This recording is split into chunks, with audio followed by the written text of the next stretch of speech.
All right, good evening, good evening. Hello, hello. Thank you all so much for being here tonight. My name is Chris Mann. I'm the city manager here in Yucaipa, and welcome to our second of what will be 3 community meetings on the proposed wine country specific plan. Show of hands, who was not here for the first community meeting? Oh, fantastic. A lot of new people. That's great. Show of hands if you were not here for the first meeting, how many of you were able to watch the video of the first meeting?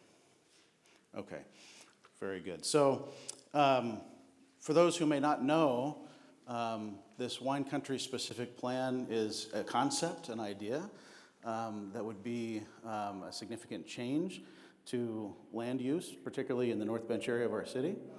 It has been really a massive, I'm sorry, can we bring that mic down a little bit? Thank you. It has been a massive undertaking that has spanned about 5 years now. It's been worked on by 3 different city councils and has taken a significant amount of effort from city staff and from members of the community, a significant amount of city funds. And here we are at this point in the process. We are kind of at the tail end of analyzing potential impacts to the project. There's a report out that's called an Environmental Impact Report, or an EIR, that we're taking comments on, and comments will be included in that document.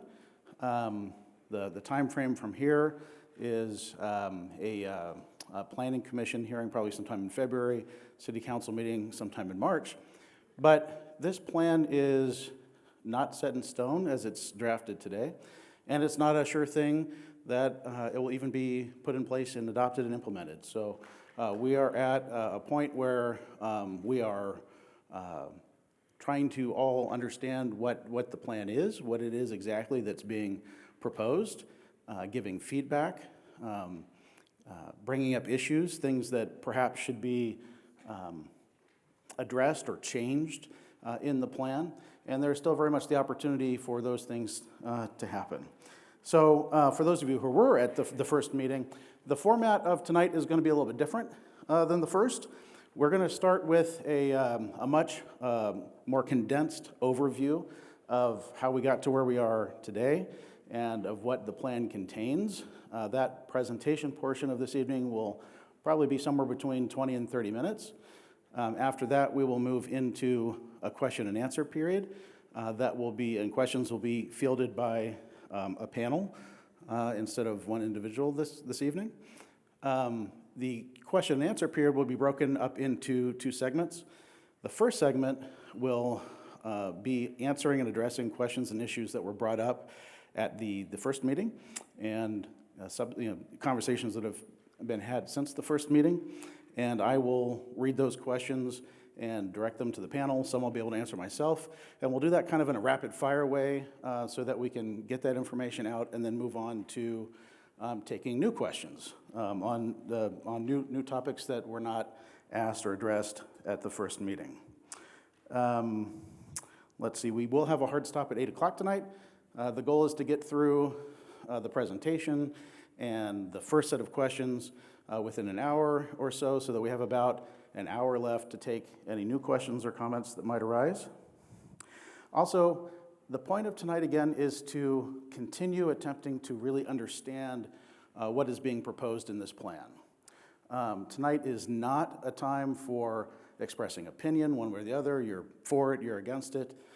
It's not a political stage. Tonight is, and there will be time for that. There will be time as we move, this item moves to the decision makers for opinions to be shared, and that's important too. But right now we're in the phase of really talking about it, understanding what it is, incorporating feedback that we get from the community, with the goal that the document that ends up going to the Planning Commission and ultimately to the City Council is one that truly incorporates input from the community, that is forged by not just a consultant, but forged by community input by the time it gets to the council. So with that, we're going to start the presentation portion. And we'll have two presenters. The first is Associate Planner Madeline Jordan, who will briefly discuss the project history, followed by Director of Development Services and City Engineer Fermin Preciado.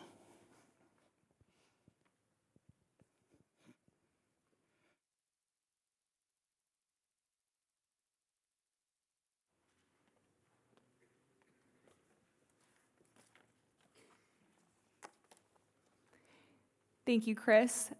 Good evening, everyone. I'm excited to be here tonight and present some of the background information related to kind of how we got here in the Wine Country Specific Plan process thus far. So really, the Wine Country Specific Plan process was largely initiated through grassroots efforts. As a foothill community with a Mediterranean climate that supports the cultivation of grapes, local interest in winemaking within the Yucaipa region has grown since the early 2000s. Some of the characteristics that make our region ripe for grape cultivation include fluctuating elevations, sufficient drainage flows to provide healthy soil, and temperature variation, including hot days and cool nights. So that said, in 2015, a group of community members formed the Yucaipa Valley Wine Alliance, which is a nonprofit organization seeking to help establish Yucaipa as an American viticulture area and inspire the early growth of a wine industry. An AVA designation provides official recognition of a delineated geographical area as a grape-growing region by the U.S. Alcohol and Tobacco Tax and Trade Bureau. Once approved, the AVA designation can then be used on wine labels for wine produced within that area. So to provide some additional context, in 2018, the Wine Alliance approached the city to support their preparation of an AVA petition for the Yucaipa region, again, for that federal designation. The City Council at that time then awarded a $5,000 community activity grant to the Wine Alliance for supporting this AVA petition. Then Council directed staff to research the prospects of developing a wine industry, and staff saw the potential to provide a wide range of economic benefits to the community. For the last 5 years, City Council, city staff, members of the public, and other stakeholders have collaborated through the development of a solution to support this grassroots effort. So to kind of lead into phase one of the effort supporting this process, the City Council hired a consultant and formed a community advisory committee to research and brainstorm ways to support the development of a wine industry and a wine country, so to speak, within the city. A key challenge for the city is that we do not have agricultural zoning within our area. State law is very particular when it comes to residential zoning, and that is the designation of much of our available land left to be developed within the city. Community members on the Wine Country Specific Plan Committee represented a variety of community interests and had to find creative solutions and compromises to find the best path forward. They participated in meetings and workshops and ultimately reached majority consensus to then make recommendations to the City Council moving forward. So as a part of phase two, based on analysis and constraints that were discovered during the phase one process, City Council decided to pursue the development of a specific plan. A specific plan is a planning overlay that modifies the existing zoning designations of a specific area, hence the name, to better accommodate site details in new development.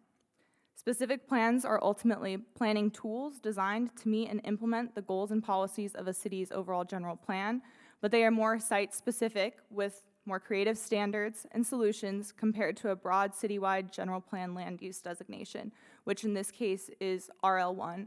And the RL1 land use designation of the area of the Wine Country Specific Plan is broad and is also apparent in other areas of the city. So the proposed Wine Country Specific Plan that we're talking about today would encompass a largely undeveloped 1,000-acre portion of the city within the North Bench area. So as noted in the previous slide, the existing zoning of these areas allow subdivisions of 1-acre lots. That's what RL1 stands for. Further, there are actually already existing subdivision approvals located within the plan area. So I'm going to talk through a little bit of that. There are actually 11 projects that have previously been approved for 1-acre subdivision within the plan area, and the plan area encompasses 75 total parcels. The image on the screen shows kind of an approximate of where these current subdivision approvals are. The public hearing process for each of these projects revealed concerns and general taste for the proposed development of the greater North Bench area, And there was a lot of input for desire to protect open space rather than houses everywhere within this area of our city. However, it's important to note that this area is not designated open space, but rather vacant, privately owned land that has historically been zoned to accommodate future city growth and future housing projects. With growing viticulture interest in the area, specifically kind of driven by that interest and inspiration from the Wine Alliance and the general community sentiment with what was previously approved, so these subdivision maps on the screen, a focus during the Wine Country specific plan planning process was overall how development could address different community perspectives and come to some sort of compromise related to different stakeholder groups and move forward from there. So I'm going to pass the mic along to Fermin, and he's going to go into further discussion about the plan itself.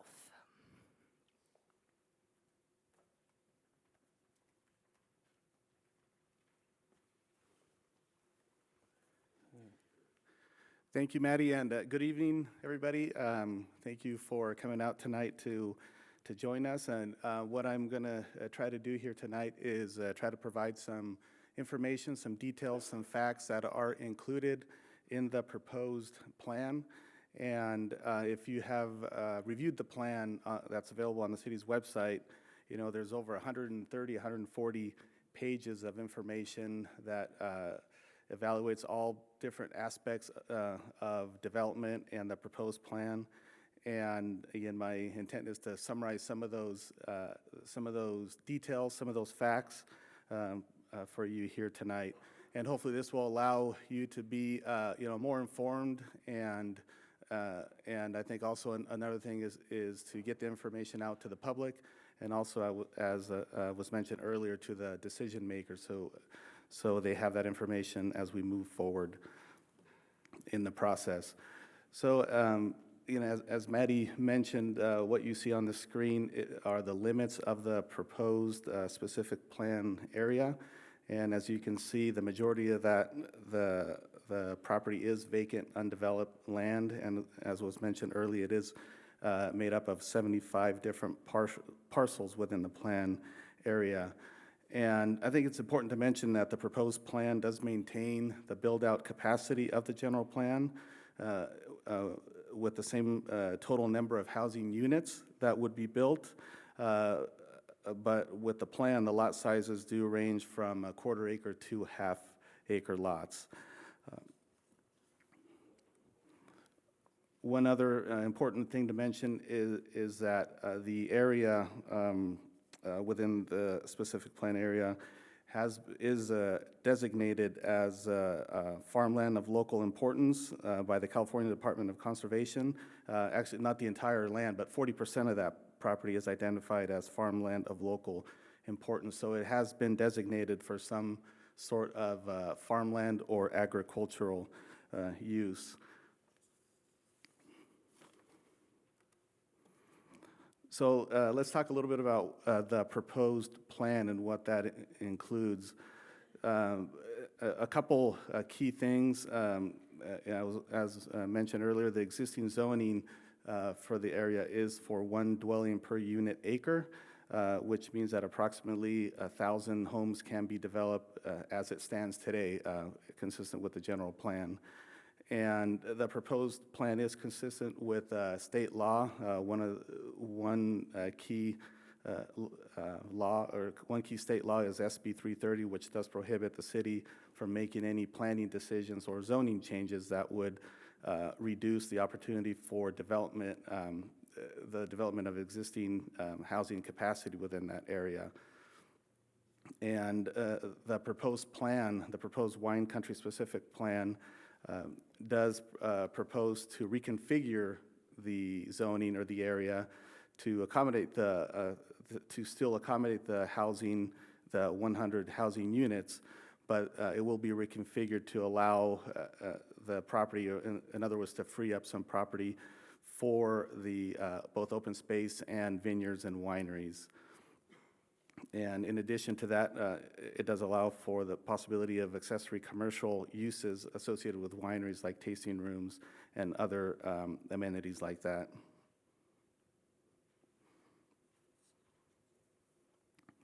So what you see on the screen is the proposed land use plan that is included in the wine country, the draft wine country specific plan.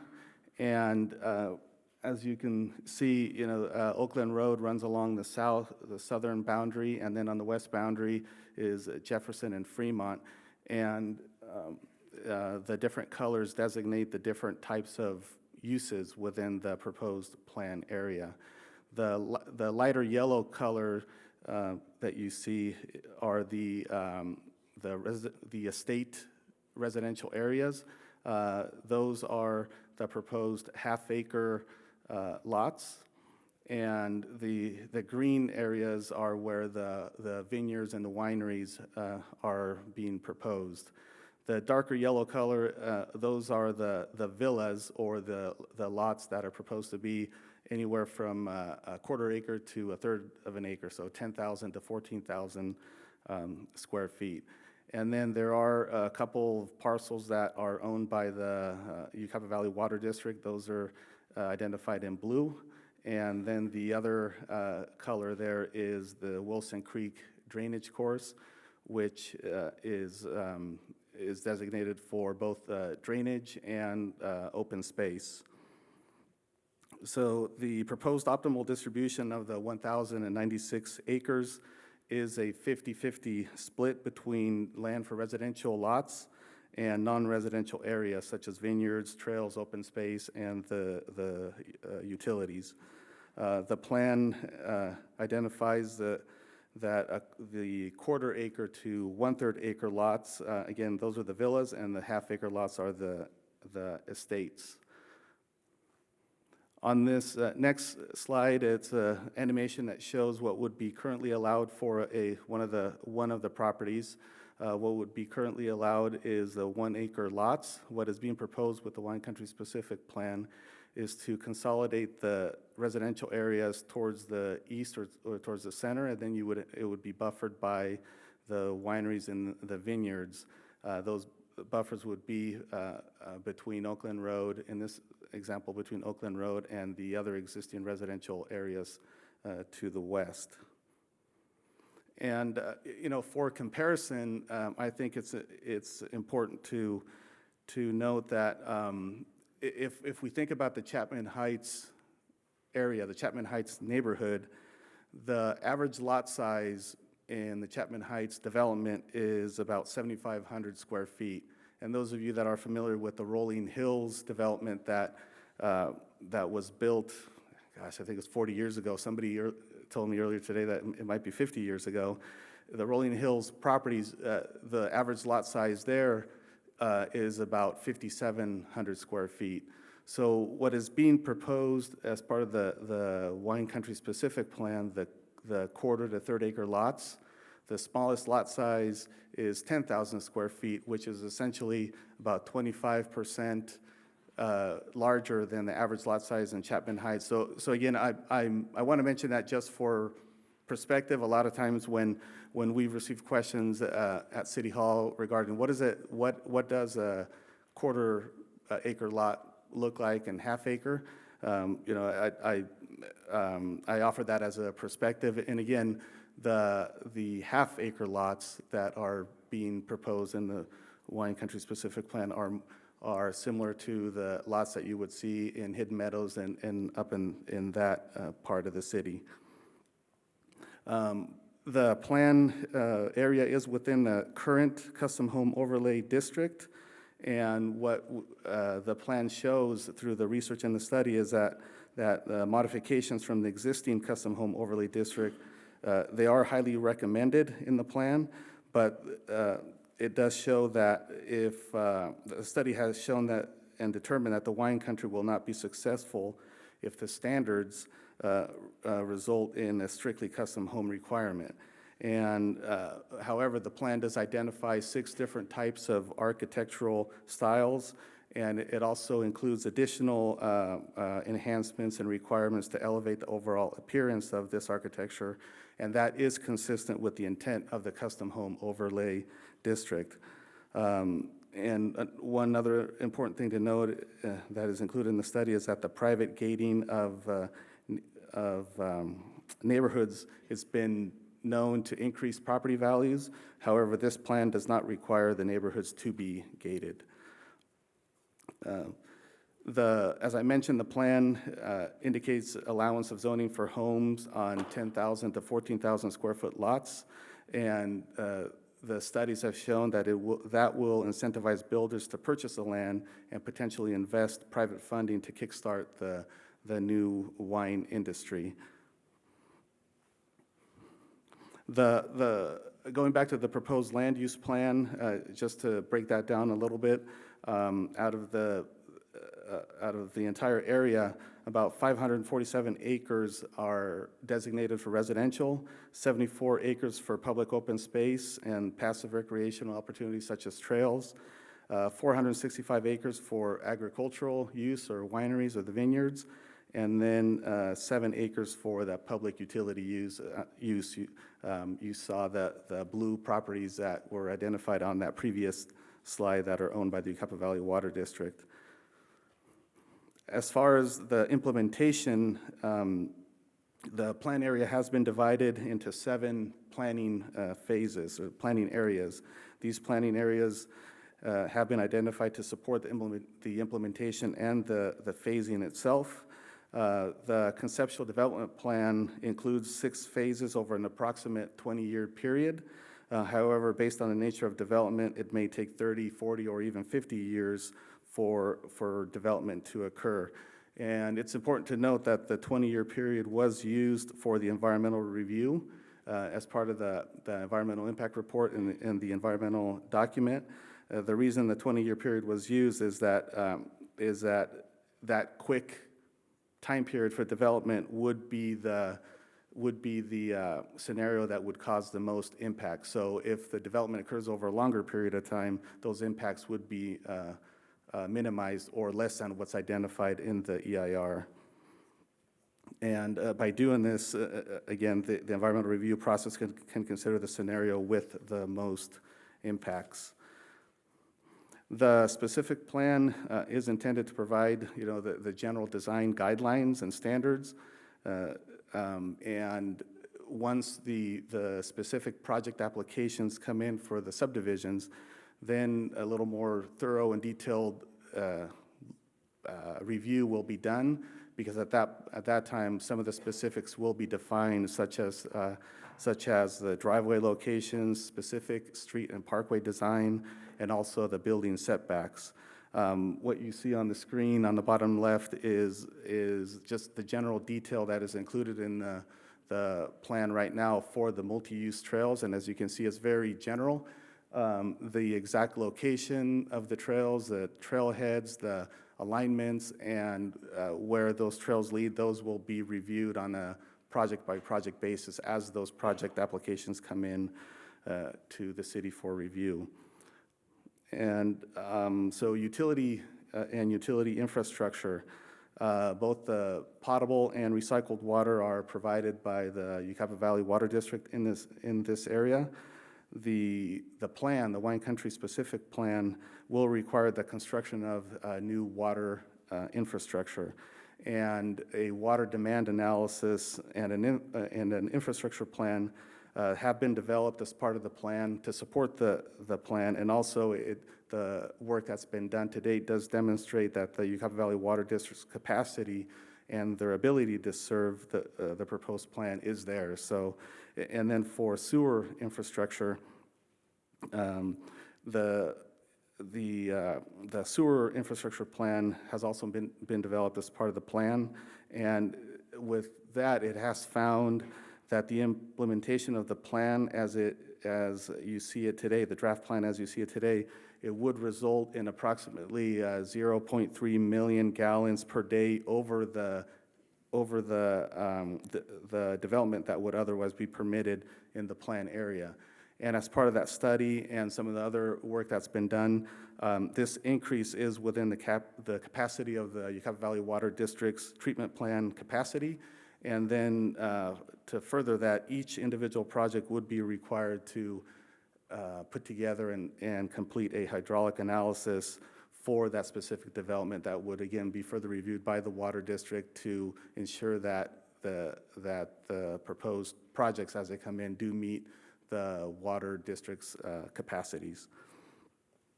So if the specific plan is adopted, minor or major amendments or changes to the plan can be made in the future.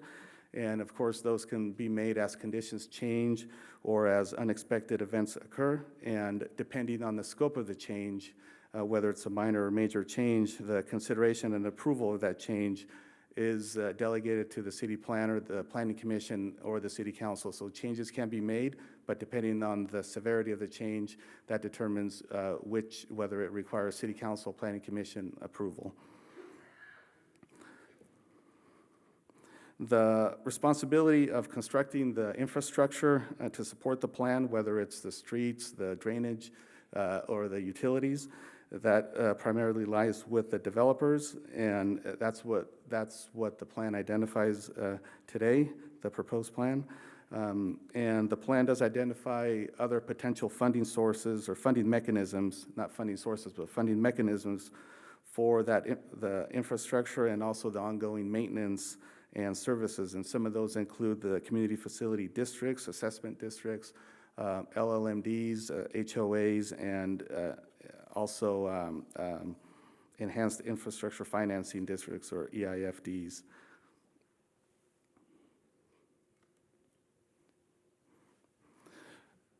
So in summary, there's a lot of effort that has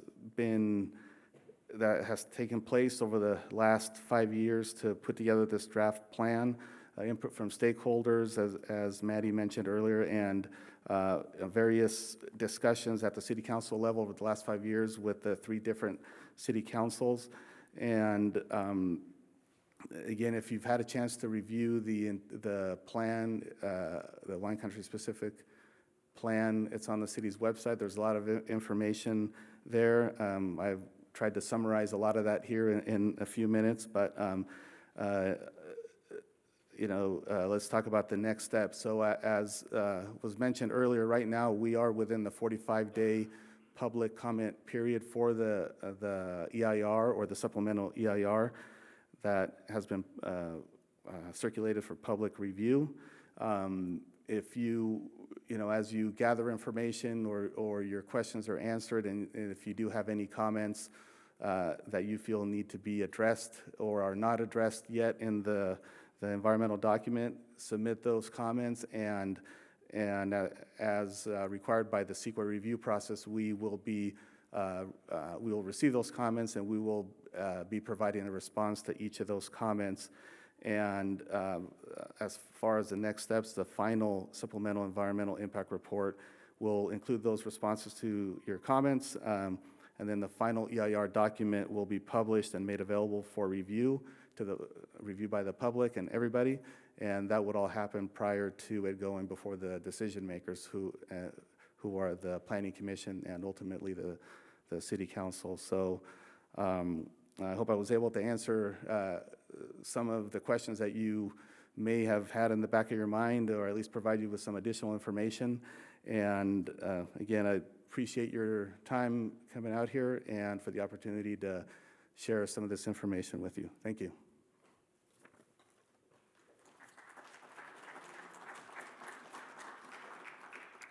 All right, thank you, Fermín and Maddie. Great. All right, so as we move on to the question and answer portion of tonight, I'd like to introduce our panelists and invite them to come up to the tables here. First, we have Garrett York, who's one of the owners of Herman York Wine in Redlands. He'll be our industry expert for this evening. Come up to the table here, have a seat. Thank you, thank you. We have our Chief of Police, Captain Michael Walker. Thank you. Again, Fermín Preciado and Ben Matlock. And also, we were going to have our EIR consultant from Placeworks here this evening, but she had last-minute conflict and was unable to join us. Most of the EIR questions can be answered by either Ben or Fermín, but if there is something that's asked that we don't have the answer to, we will make a note of the question and who asked it and get that answer to you. So again, we'll do this in 2 phases. The first phase being addressing questions and comments that were brought up at the first meeting, so that we can get answers to as many of those as we can, and then move on to any new questions. So, panel, I'll get started here. The first couple are pretty quick. I think I can just handle on my own. Someone asked at the first meeting, what is the status of the AVA designation? AVA is the American Viticultural Area. That is a federal designation, has not been approved yet. It's something that the city has no control over, but we do understand that a decision on that is due pretty much at any minute. And again, I'm going to do these kind of rapid fire so we can, as quickly as possible, get to the section tonight where we handle new questions. Someone mentioned that there was some type of poll that was done in the past, but it probably wasn't very scientific or reliable, and had suggested that maybe the city consider doing an actual scientific poll. We discussed that internally. We agree. So we are planning on doing, bringing a firm in to do a scientific poll at some point before this item goes to the city council. We also intend to invite community input on the questions of that poll before they're asked, because we want to make sure that people are comfortable that the poll is not, the questions are not biased or leading one way or the other. Okay, environmental questions. At least one speaker brought up issues having to do with water and recycled water and wastewater, and was asking how, if and how water and wastewater and sewer are addressed in the plan. To the panel. All right, so the EIR does include kind of a water supply and kind of sewer analysis, so it does include a technical report that provides analysis and the comparison with Ucaipa Valley Water District's capacity and kind of what they're able to accommodate.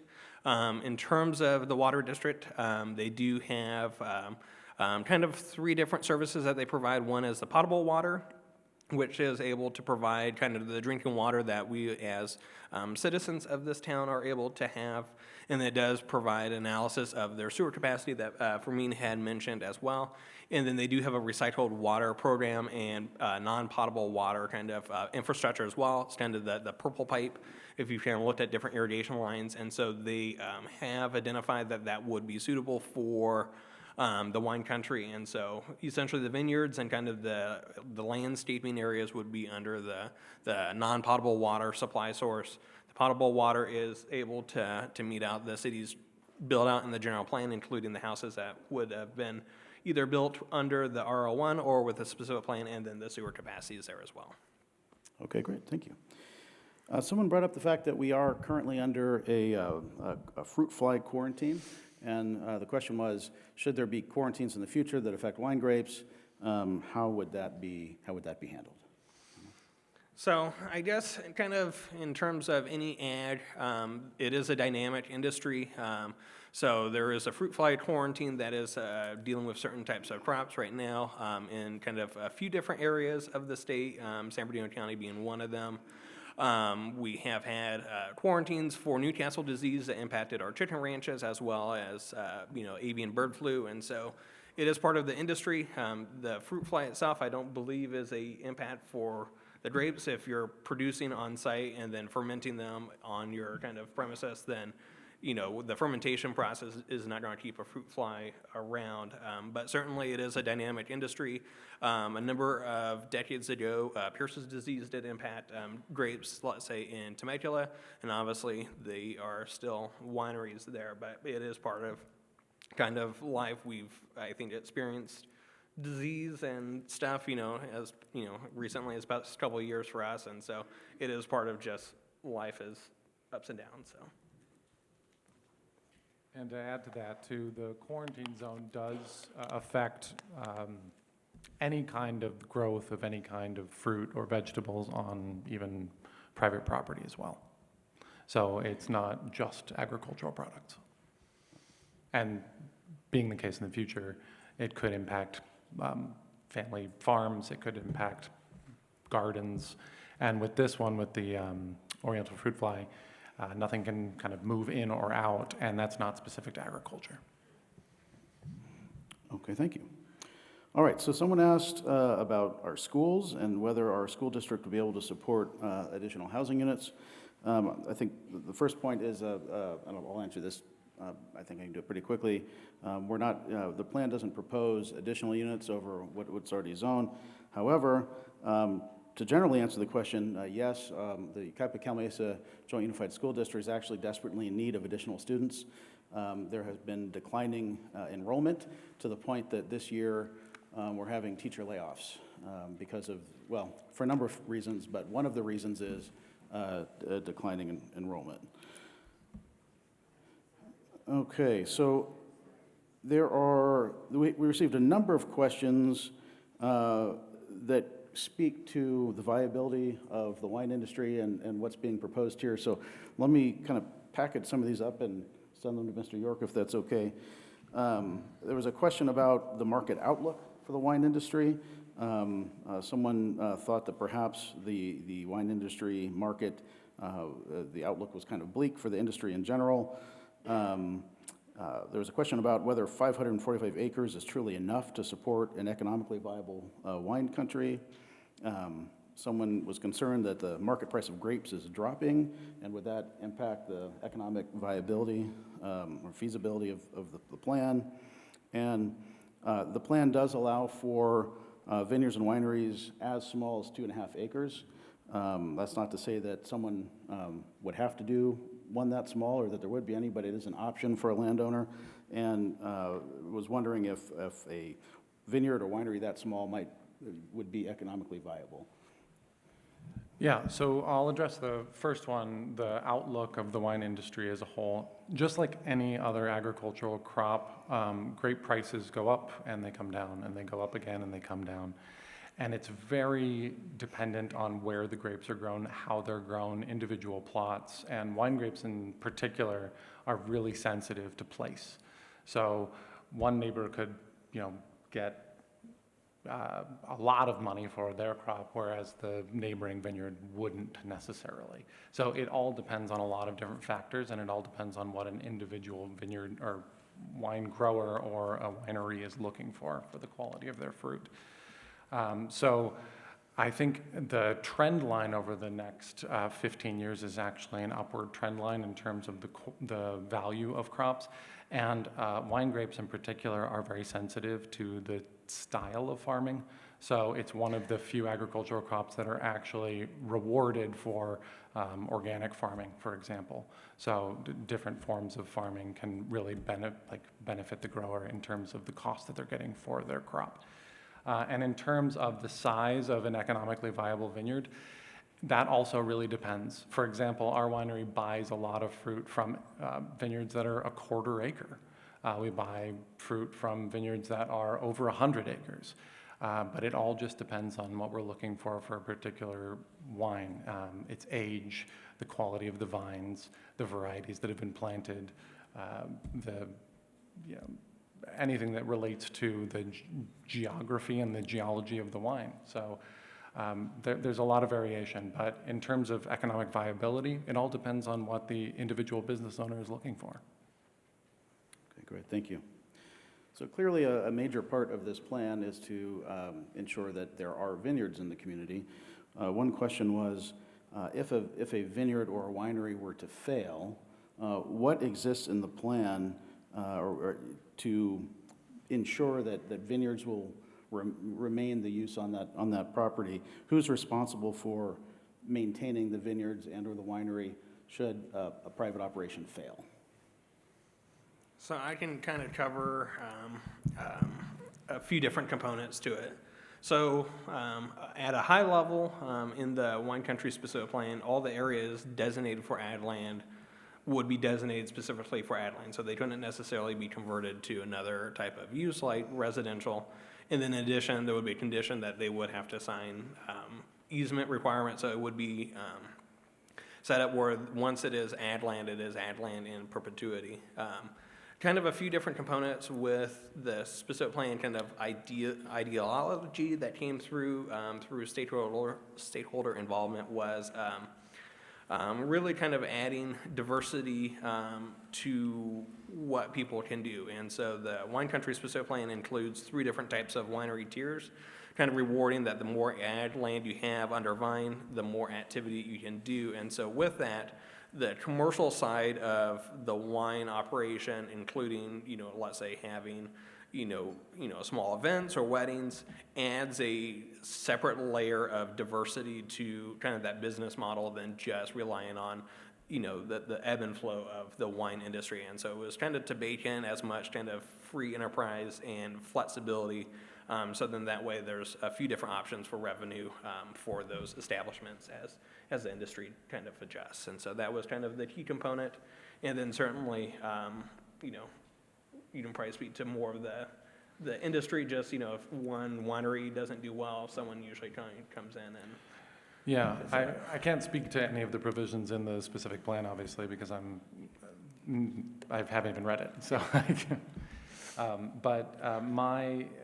From where I stand, if there is an established vineyard in an area like this where there is economic and agricultural motivation to buy the crop, and there is money to be made on that crop, then there's going to be someone in line to buy that fruit. The way that we function in our winery, and I can't speak for every winery out there, is we operate very much on individual relationships with growers. So as an industry grows up like this, it's not as if, from my perspective, there's one person sort of designing and organizing the whole thing. It's a community of growers and winemakers who are interested in supporting each other. So if somebody fails, it is likely, from my experience, that someone would step up and kind of take on the challenge of farming, or at least making relationships with winemakers and wine growers who could take up the challenge. Yeah. Let me add to that too. I do think, we've talked about this internally since the question's been posed. I do think this is one area of the plan that could really be built out a little bit more and improved upon.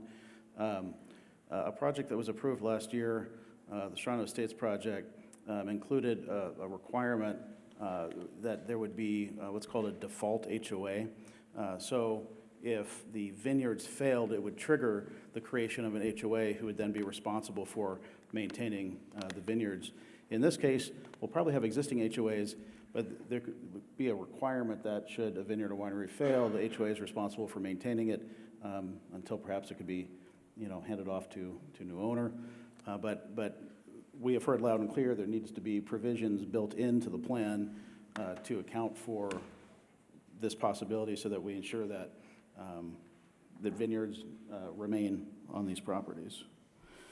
Okay, how does the specific plan protect against accessory dwelling unit development? And won't smaller lots just mean ADUs crammed into smaller spaces? So in terms of the specific plan, there's kind of a few different components that are present in today's kind of world in terms of housing law. So as a single-family residence, you're able to build an ADU or convert, your garage and build kind of a small second kind of, small unit on that property. And so that is something that is kind of, no matter what happens, that's something that will be allowed. The city has no control over that provision. I would say the issue, rather than the ADUs, is going to be more focused on kind of SB 9. This is a separate law that was passed fairly recently that allows essentially homeowners that have single-family lots to do 2 dwelling units on your property, and also allows you to subdivide your property further. So if you do have an acre lot, you have space along your side of your property and in the back, you would have enough space to essentially do a separate subdivision and make your lot half the size, so a half-acre lot, and build 2 houses on those respective lots. And so that's something that's kind of unique about kind of housing law and what's evolved with kind of the housing crisis with the state. The specific plan itself kind of hedges against that by the lot dimensions, where you wouldn't have enough space to meet that second lot requirement, and so you couldn't further subdivide that lot through the SB 9 provision that would otherwise kind of be available for that area, as well as other parts of the community. Okay, thank you. How many wineries can be built under this plan? So the analysis for the EIR has to kind of assess a theoretical idea of what the project would be, so that we can assess what the impacts are. And so with that, the specific plan included up to 26 wineries, kind of reflecting the tier of the micro, macro, or the micro wineries, the boutique and artisan wineries as well. That said, that is a number thrown out for environmental review to kind of get a good idea of what could be built.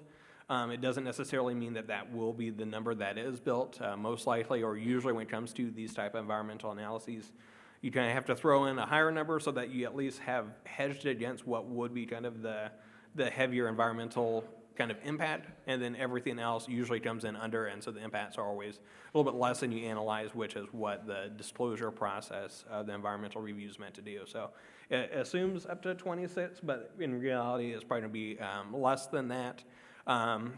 And part of the specific plan includes a 5-year kind of reevaluation, so we can kind of see what's working, what's not, and then that will be kind of compared to the environmental analysis as well through that process.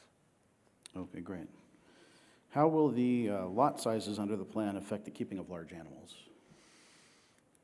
So anyone that is familiar with the city of Yucaipa, so we have a ordinance and provisions. It's accessory animal raising for kind of single-family lots.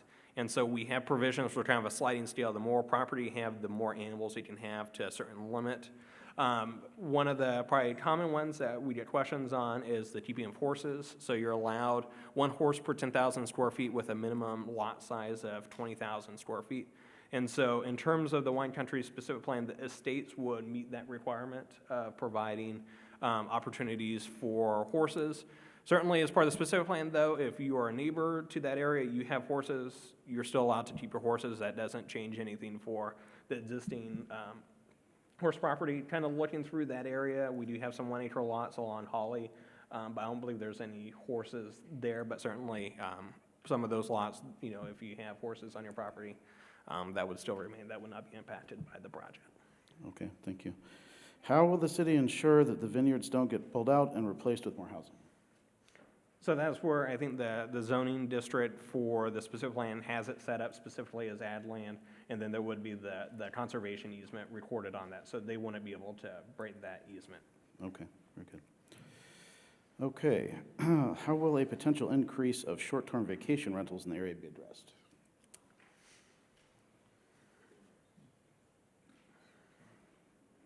So there really isn't, so right now the city does not have a provision to allow for short-term rentals.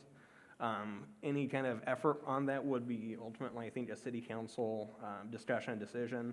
There was a study session that the city council did in, I want to say 2017, and at the time there was none in the city of Yucaipa. We hadn't received any issues, and so council at the time said, we're not going to take action on it because we really don't know what that industry demand will be in the community. And so right now there's no provisions in the specific plan that would address that directly. Okay. Will Oak Glen or Bryant be widened?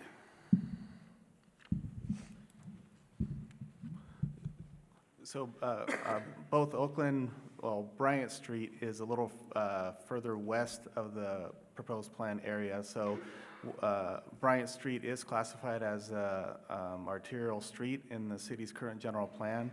And the build out, Bryant Street is designated as a 4-lane or 5-lane street with 2 lanes in each direction and a center turn lane. So portions of Bryant have already been widened, and if there's any development that occurs adjacent to Bryant Street where it has not been widened, then that project would be required to widen Bryant Street.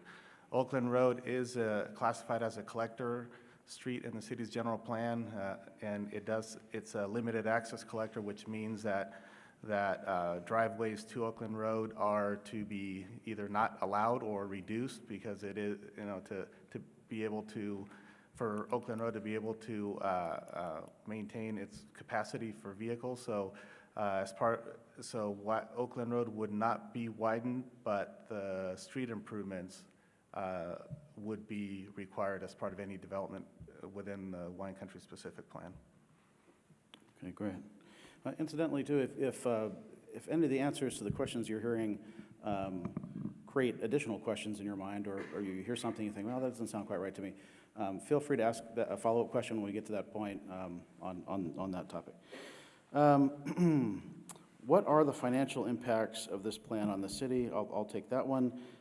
We've heard quite a few comments on this, and the comment is, has the city really evaluated the financial impact on the city to this plan? The answer is no, but we need to. So we appreciate those comments. We have, based on hearing those comments, contracted with a firm to come in and do that analysis. We hope to have that analysis done by when, Ben, or Fermin? Towards the end of January, early February. Okay, so we'll hope to hopefully have some information in a few weeks to present to the community that would shine a light on what the potential financial impacts to the city would be. Why is the city building high-density housing on the North Bench?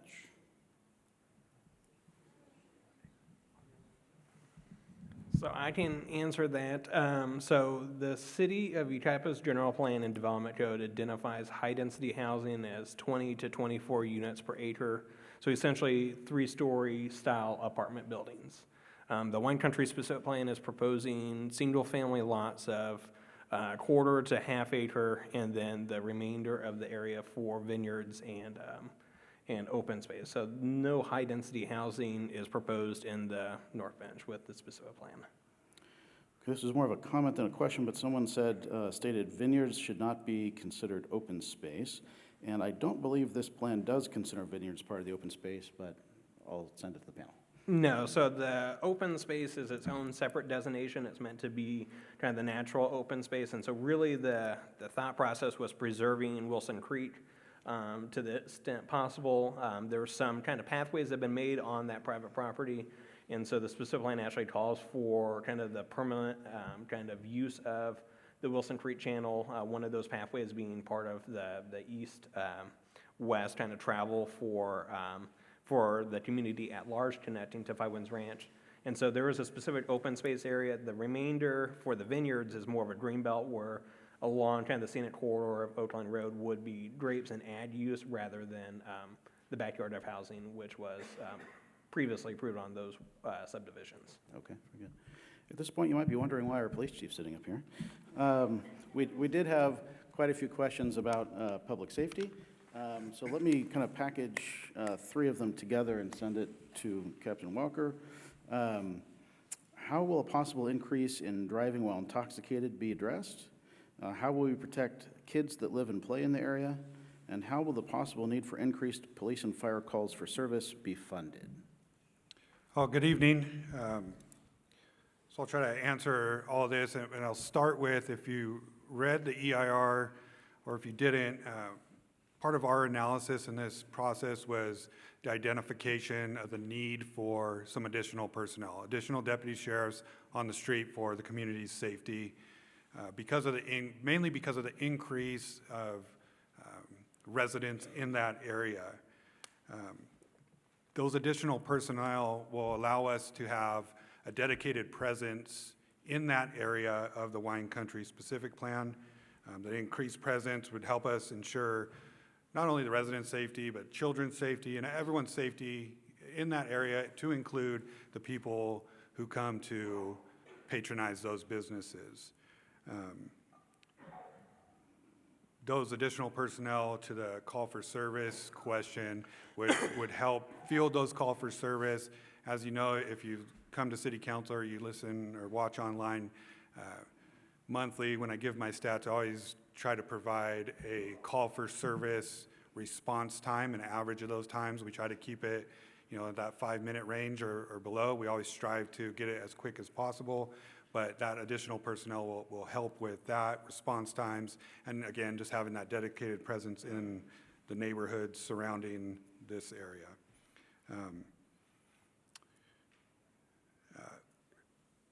As we look at this too, we if approved, we would rely on our neighboring law enforcement partners, such as Temecula, to kind of get an idea of best practices, enforcement strategies, and things of that nature.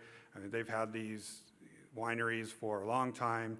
So as it relates to DUIs, you know, some of the things that, tips or tricks of the trade that these other municipalities or county areas locally that maybe have something similar to this could definitely help us out.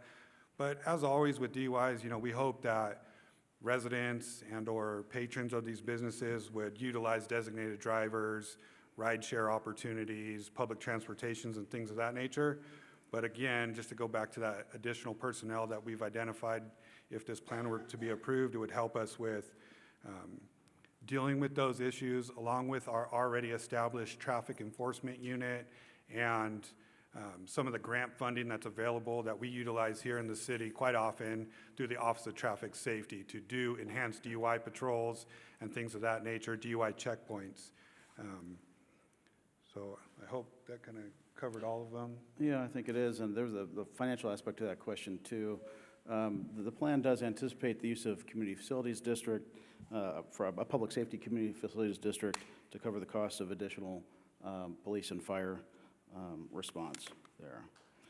Okay, and then the last question I have here is, the plan does allow for the holding of weddings and other events. What about the noise of such events located in such close proximity to homes? Okay, so the wineries that are established in the wine country specific plan as it's drafted, essentially the larger size properties, so essentially kind of if you're having kind of a standard size wedding, you would have to be a winery over 10 acres in order to do that. And so part of the noise itself is going to be abated by just the size of the property and the dissipation of the noise as you kind of go out. The EIR does include mitigation measures and kind of the requirements for kind of the noise analysis.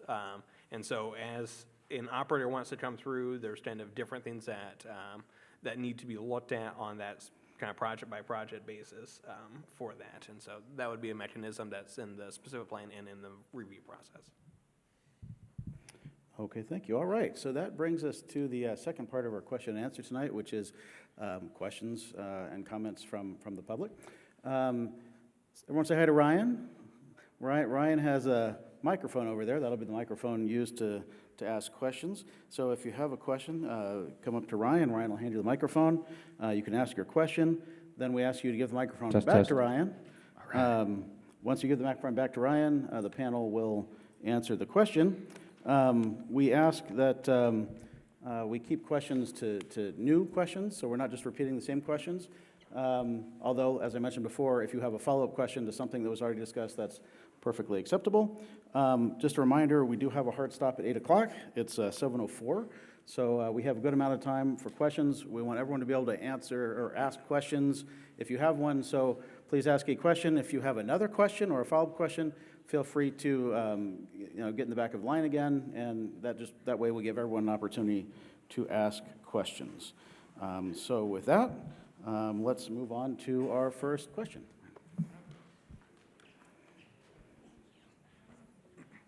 Hello. So my question involves budget.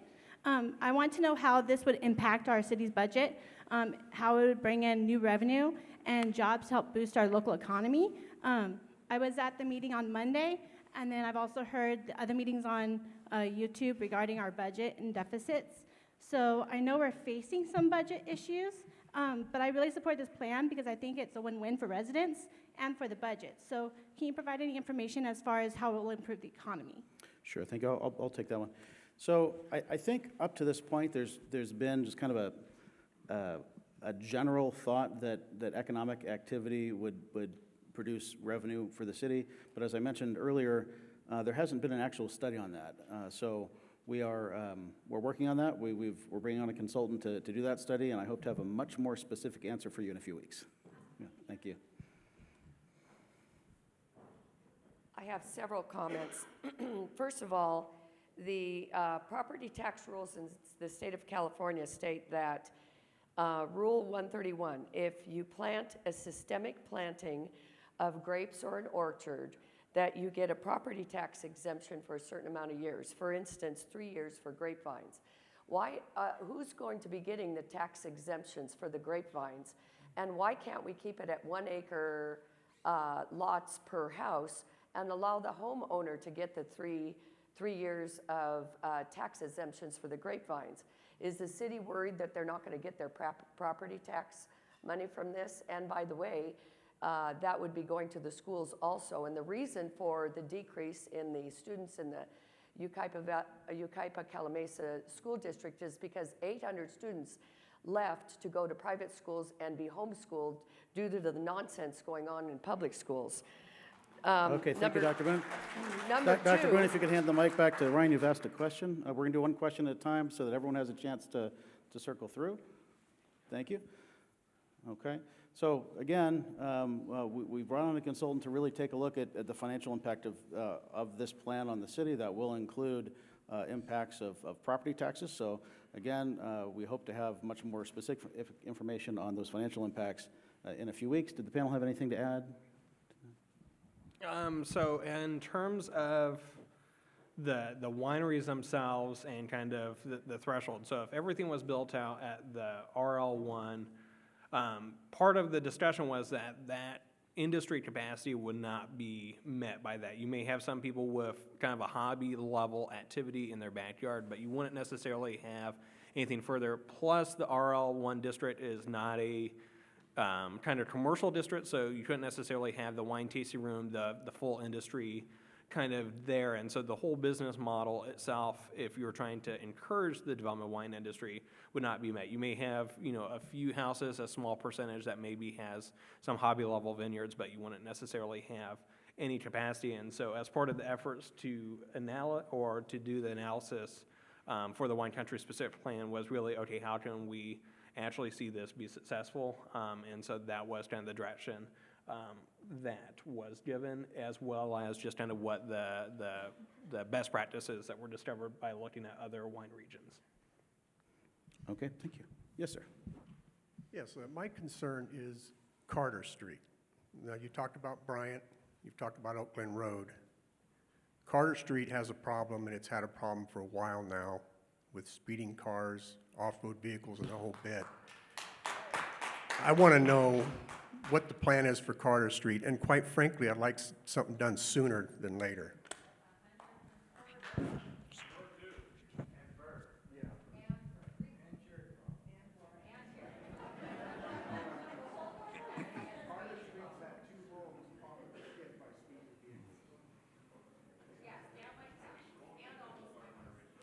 So one of the we get a lot of phone calls and emails at City Hall, and one of the most common ones is where residents or property owners are calling to let us know about their speeding concerns on their street. And we do have, currently, this is outside of the Wine Country specific plan, but we do have a neighborhood traffic calming program where we have a process that was adopted by the City Council. And it's a process that we use to look into these concerns when they are reported. And as a result of that, you've seen a lot of speed humps and various different traffic control measures that have been implemented throughout the city. Of course, one of the measures is enforcement, so we do share that information with our police department on a monthly basis, and they do provide those enhanced enforcement. They do or conduct additional enhanced enforcement in certain areas, and usually it's those areas where those reports come in. And as far as an answer to your question regarding Carter Street, that is one of the streets that we have received certain reports on. So we currently have some things in progress to address that, beginning with enforcement and other traffic control measures. So, it's not just, it's Carter. Some of you mentioned other streets, and some of the reports that we have received are along Carter, Fur, Ivy, and other streets that you mentioned. So we do have something in the works right now to address that. And as I mentioned, we are working closely with the police department to do that. But as far as the Wine Country specific plan, some of the design details and the design standards for these collector streets like Carter and Jefferson and Fur, it does include certain improvements, certain traffic control measures that can be implemented. So those will be implemented as the projects are, if it's approved, as the projects come in. And even if the project is not approved, and, earlier you saw that there have been 11 projects that have been approved for 1 acre lots in the North Bench area. Each one of those projects is conditioned to implement certain street improvements that will address the speeding concern. So it's something that we are working on citywide. In fact, we just recently completed our citywide speed survey, which is required by law, which will allow the police department to continue to enforce these the speeding vehicles. Thank you. Mr. Miskin. Thank you, Chris, for having this, and I think I saw the mayor out there. We appreciate him being here as well. I wanted to, first of all, just let me make a comment about SB 9, which has been a complete bust for the state. Less than 0.01% of eligible homes have actually undertaken those lot divisions, which for this would mean less than one of those properties. So, but this is really, I appreciate the chief of police being here because I want to address this issue here. According to the Department of Motor Vehicles, California DUI Management Information System, Napa and Sonoma counties posted the highest rate of driving under the influence arrests in the Bay Area. Napa County, there were 1.2 arrests per 100 licensed drivers. This compares to the Bay Area average of 0.7, which is a 70% increase in DUI arrests in wine country. They go on to state that Napa County ranks number 9 out of 58 counties as far as alcohol-involved victims killed and injured. The city of Napa actually has a higher percentage than Napa County. And then they go on to note, and Napa ranks number 7 out of 103 similar-sized cities for people killed, DUI-related deaths and injuries. Amador County is a rural wine growing area in the Sierra Nevadas. And at that location, they report an even higher number of DUI injuries and deaths. They rank number 3 in the state out of the 58 counties, even though they have a lower population and they're a much smaller county.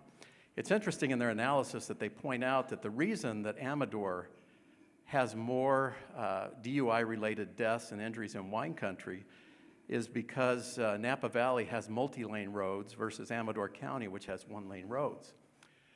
In order for people to get to this particular area, this wine country area, they have to traverse the entire city of Yucaipa.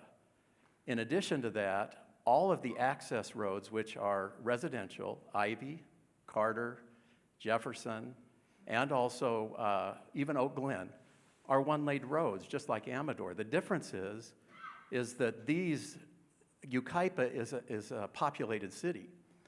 So it would stand to reason that the number of DUI arrests, the number of traffic DUI-related injuries and deaths are going to be even more in Yucaipa. And so as I point this out on these one-lane roads here, I think we need to be careful about what we're doing here because I think Yucaipa is actually the perfect storm. And how many DUI deaths is worth this? Just a question. Okay, thank you. I'm not sure that I heard a question, but I think we can all agree that no death is worth it. No DUI death is worth it. We've seen over many years now with Mothers Against Drunk Driving and these campaigns that it's serious. You know, when you talk about what we refer to as Watson murders, where you can be charged with a murder if you were to kill somebody while driving under the influence. You know, I think we've established how serious they are, and again, you know, there's no number. You know, it should be 0, and that's our job to get after that, enforce that as this plan, you know, starts off, if it were to be approved, you know, to try to implement those best practices, like I said, reaching out to our partner law enforcement agencies to see what works for them. And then again, as the build out happens, to constantly be critical of our enforcement strategies and making sure we're not getting complacent and we're making sure that the residents of this great community are safe and taken care of. okay, thank you. Dr. Wong. I'm going to make a comment first and then ask my question related to the comment. So in my viewpoint, knowing some people who have vineyards and looking at different sites. It seems to me that the best product is produced by people who have a love of the grape and love of the vineyards and love of producing a good wine. So it concerns me a little bit how vague this acreage is divided into 2.5, 5, 15, whatever acreage you have, of accountability and ownership. You know, is it going to be leased? Is it going to be sold? How is it going to be parceled out so that we know that it's going to be done by people who love the grape and will produce something that will make this successful? HOAs are not going to be groups of people who are going to ensure success of a wine area. Most owners of big properties, again, they're in the business of owning properties and having real estate and selling it, not in the business of making sure that this is successful. If it's not successful, then how do we know that the new planning commission or city council in the future can't change it from agricultural to a residential again? So that's my question.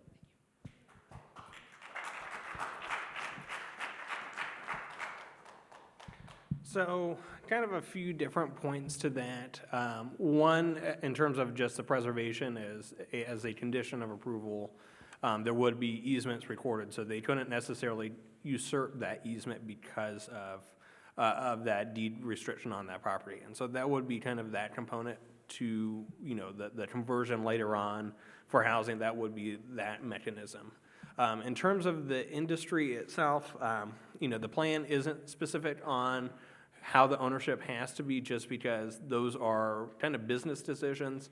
I think usually when we're kind of looking at developing city codes, we can't regulate every single aspect of everything, and there's, you know, different property owners and different vintners, and winemakers are going to have their own kind of needs and wants of what they're going to want to do. And so us to, at least when the committee was kind of reviewing these different decisions, was knowing that's not something that we should be making a decision. That's going to be up to those individual owners and proprietors for the industry. And so that was kind of built into that system.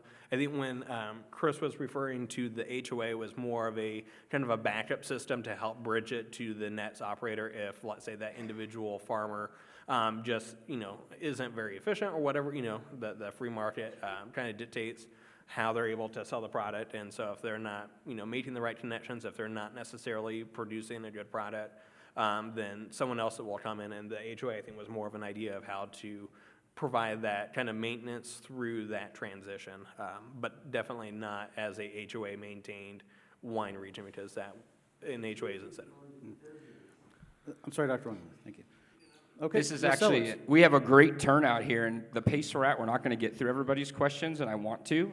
So there's a lot of new faces here with questions, and familiar faces with new questions. So if you could be quick when you get up here to your question, hand me the mic back, we'll get through everybody. Thank you, Ron. Thank you.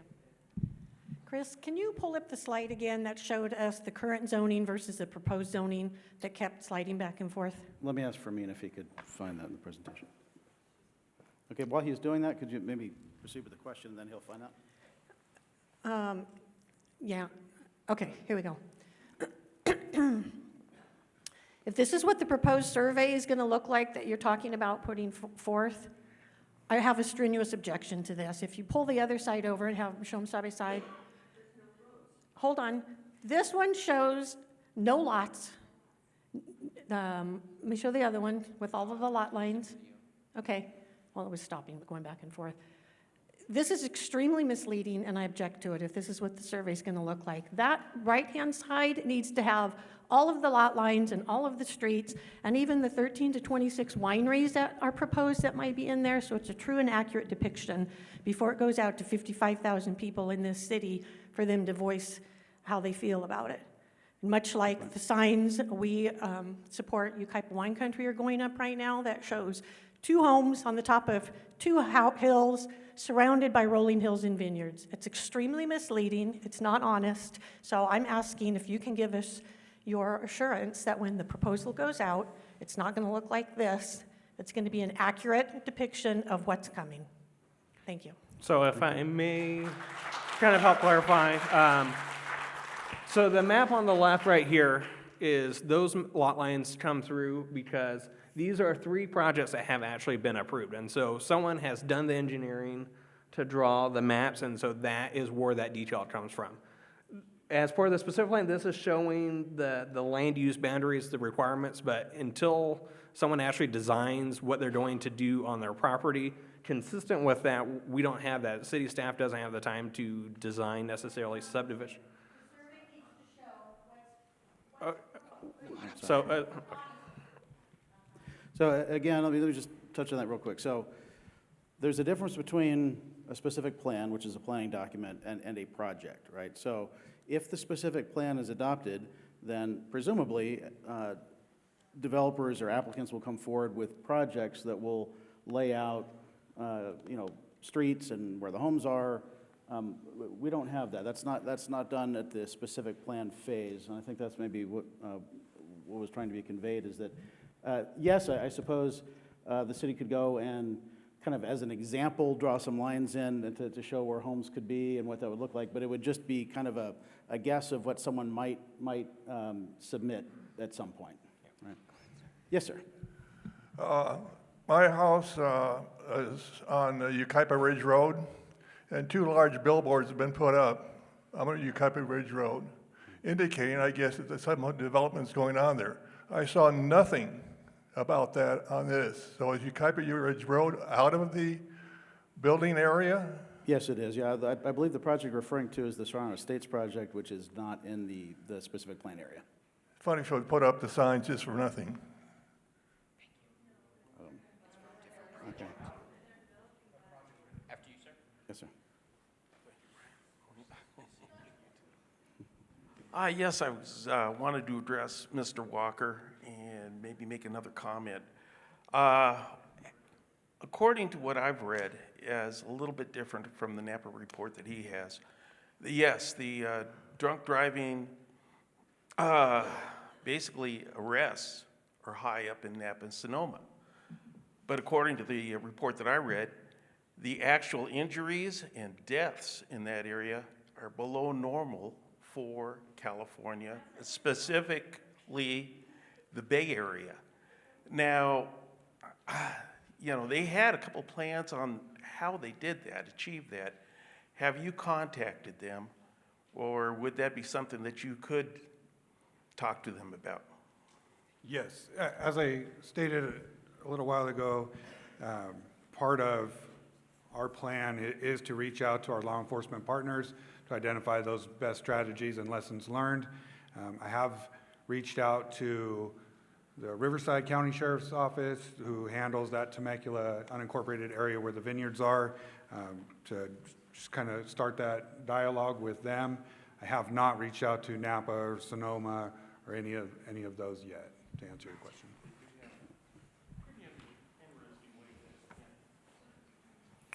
Thank you guys so much for taking the time to put this together. Comment and my question, HOAs will never work. The only way that they would work is if you actually have people who are dedicated to vineyards to be able to maintain those vineyards. People who know nothing about it are gonna let it die, and that will be a disaster. There was a talk, I don't know if Fermin or Ben can answer this, but there was a talk, and I believe it was a motion that was approved about not allowing the developers their 51st% building permit until they actually develop the vineyard or had projects for the vineyard.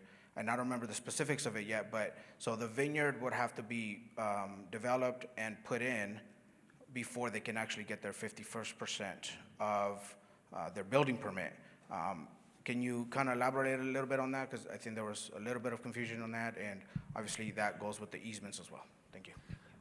Yes, as we mentioned earlier, each project will be, if the plan is approved, each project will be reviewed on a case-by-case basis, and if the project that comes in for review or for the processing, it includes the residential subdivision and vineyard areas, you are correct, the 51st, I don't know if this is a correct term, but the 51st% or the building permit will not be issued until three things happen. One, either the vineyard is planted or it is bonded. There's some kind of financing mechanism to ensure that it will be planted, either a bond or something.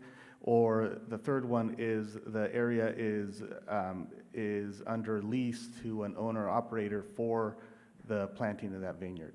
In other words, there's already been something in writing to accommodate, to ensure that that will happen. And once that occurs, then more than half of the building permits can be issued. Ms. Ward? Thank you. I have so many questions that you're not able to answer, so I'm going to have a meeting, I guess.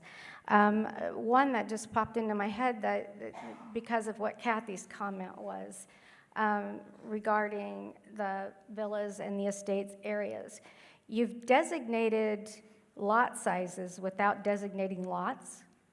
So I'm wondering if, and this is over, you're saying this development is going to occur over 10 years, 20 years, even 30 years. Is that what I heard at the beginning?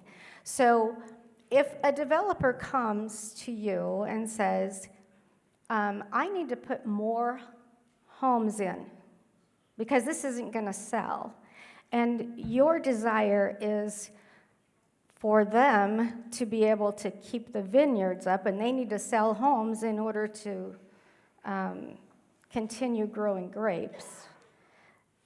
I think they're both connected with the property owner. So he's going to need to sell houses. And he's going to say, gosh, it's just not moving. I need smaller lots. I need smaller houses.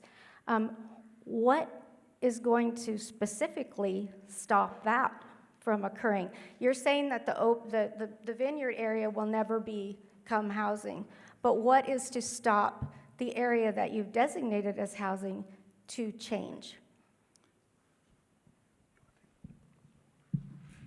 So I guess kind of a few different components.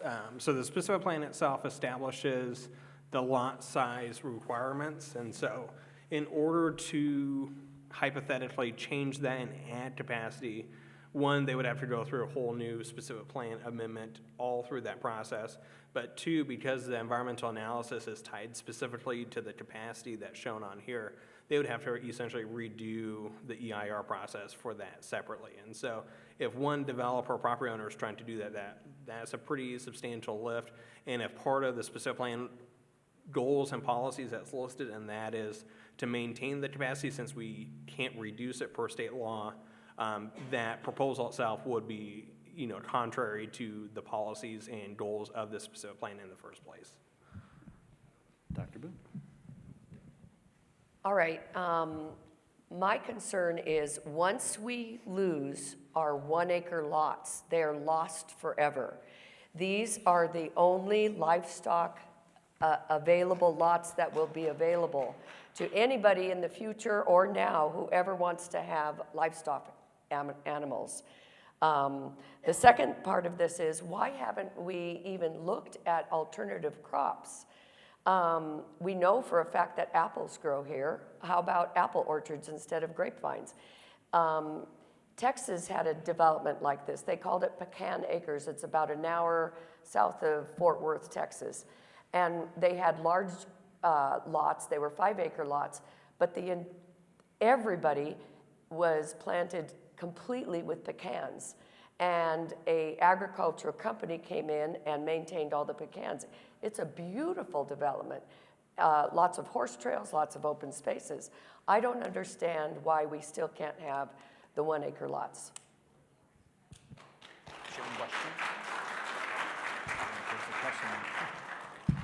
So I didn't quite get, other than the 1 acre, the question.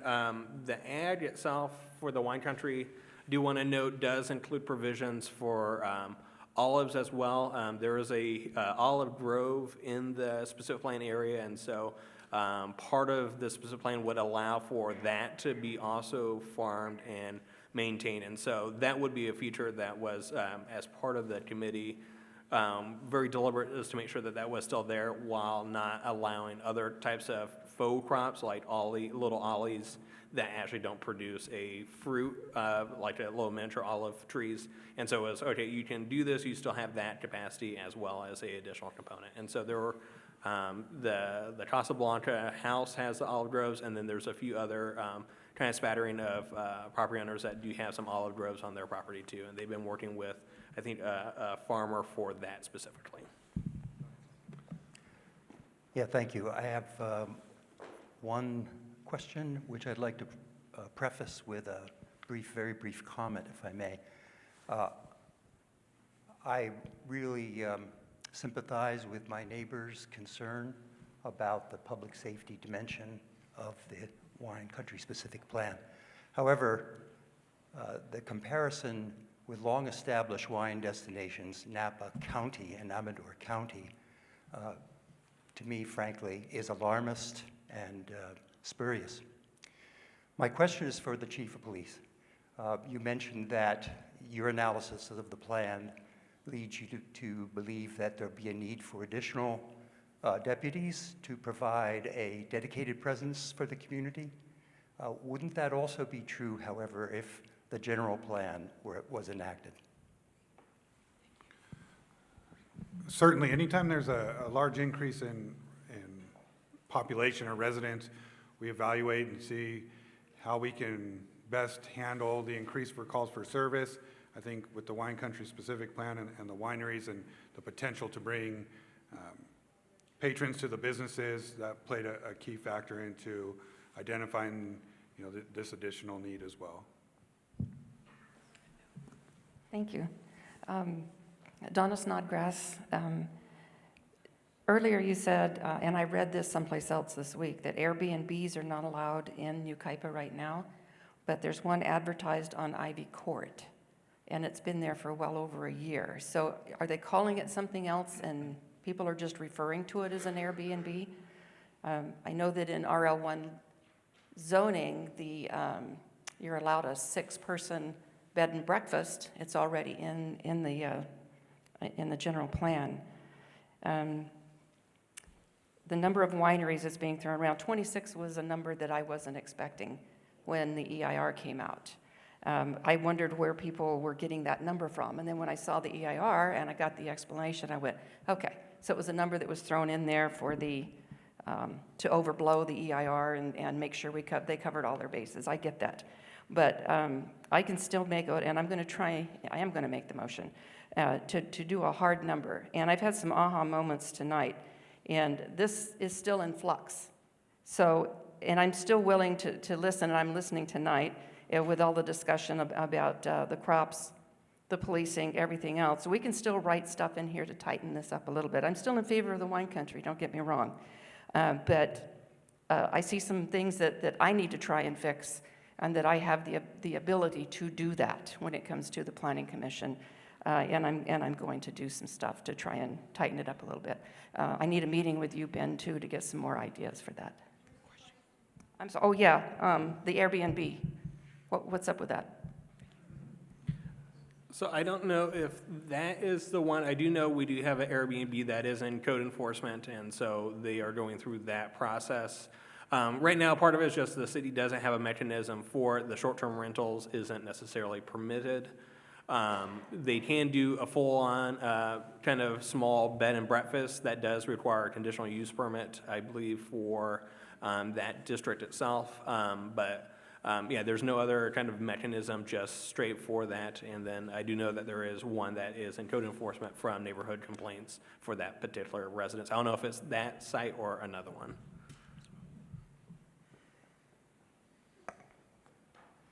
I hear all kinds of open space things, like in the Mirror, where people think there's going to be all kinds of hiking trails and open space area where people can walk among the vines.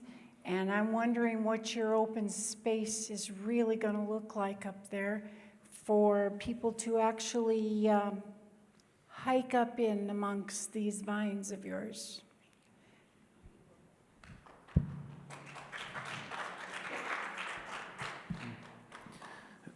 So as I mentioned earlier, the specific plan does identify 75 acres for this open space.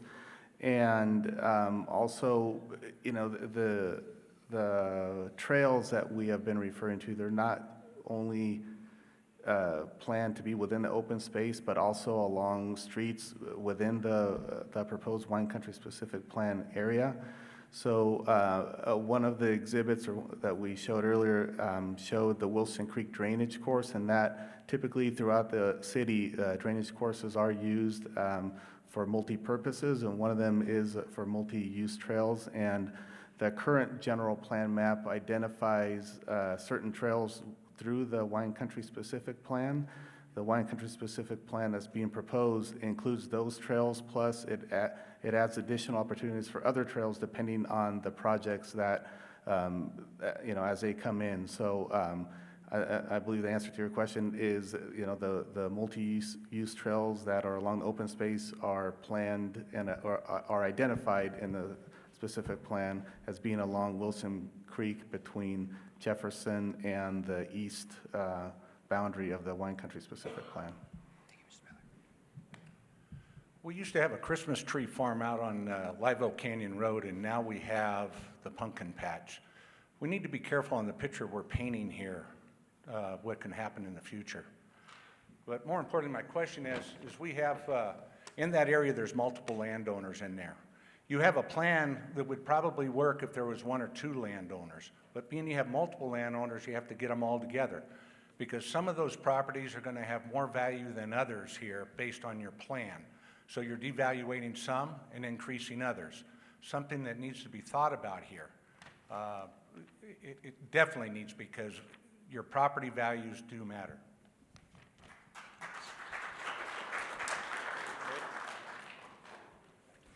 I'm wondering if there is a plan in place for when the grape harvest and the wine crop really takes a long-term dive, and there is no productivity and no profitability in grapes. Because according to an article in, I guess, Meininger's International, which is considered essential reading in the wine industry, the big concern is not an overproduction of grapes, but just a continual lack of people wanting to buy wine now. The demand for wine is just on a downhill slide, and California specifically was mentioned as sitting on a huge surplus of grapes and wine. So if the vineyards fail, what is the plan?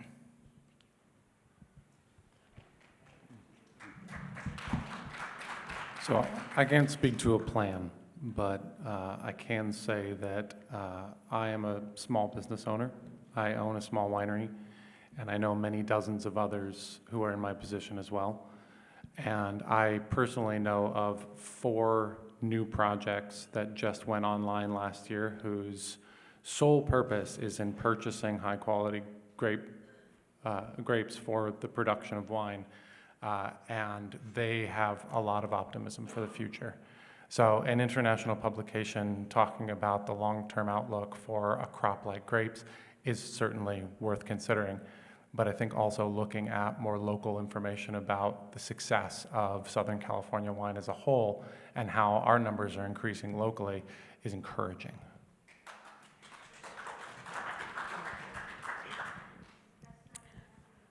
I read on the ERI that the viticultural uses from the 26 wineries, not the homes, but the viticultural uses would create additional vehicle trips of up to 1,320 per weekday and more on the weekends.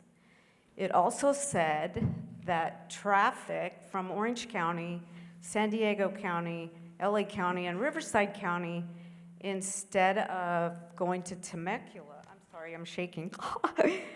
Instead of going to Temecula, it would be diverted and captured to go to our wine country specific plan to the North Bench. And you said on your page up to 188,700 visitors a year to our North Bench. And I appreciate what Captain Walker said about additional officers for traffic. But what about something that hasn't been addressed is air quality? Like all these cars, we move up to the North Bench to have, good air. We all work outside, we work in our gardens, we hike, we walk, and now we're gonna have, it's gonna affect the air quality. And the ERI report also said that it is an unavoidable, significant adverse impact. And so I'm just saying, I think it would really affect air quality, not to mention quality of life. So thank you. My question is, what are you going to do? Is there anything that you're going to do about air quality?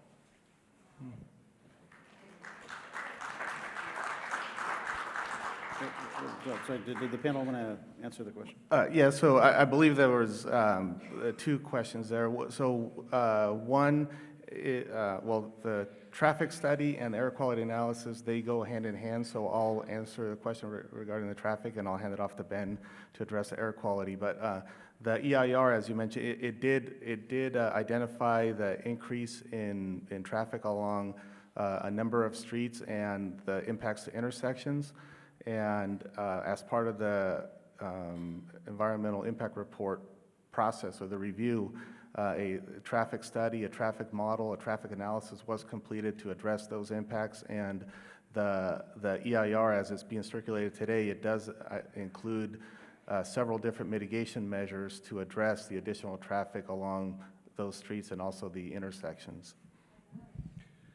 So in terms of the air quality, the commenter is correct.